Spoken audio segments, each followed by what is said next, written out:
मतमोजणी केंद्रामध्ये नेमकं काय घडतंय, सध्या काय नेमकी तयारी करण्यात आलेली आहे, या सगळ्याचा आढावा आमचे प्रतिनिधी अभिराज उबाळे यांनी घेतलाय. आपण पाहूया. इचलकरंजी महानगरपालिकेसाठी काल 69.76% मतदान झालेलं आहे. 65 जागांसाठी हे मतदान झालेलं आहे आणि आज आता थोड्या वेळात मतमोजणी सुरू होणार आहे. आता आपण मतमोजणी केंद्रावर आहोत. 4 विभागाची एकत्रित मतमोजणी राजीव गांधी भवन या ठिकाणी होणार आहे.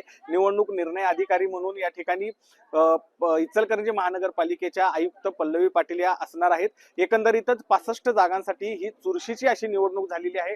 मोठ्या उत्साहात मतदारांनी भाग घेतला होता. काही अनुचित प्रकार वगळता मतदान देखील सुरळीत पार पडलं होतं. पण आता मतमोजणीनंतर काही अनुचित प्रकार घडू नये म्हणून तगडा पोलीस बंदोबस्त या ठिकाणी ठेवण्यात आलेला आहे.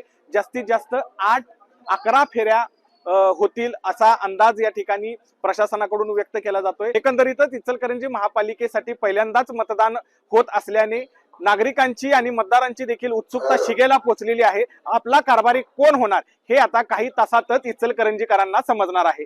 अभिराज उबाळे, लोकशाही मराठी, इचलकरंजी. लोकशाही मराठी ऐका, पहा, जागरूक रहा.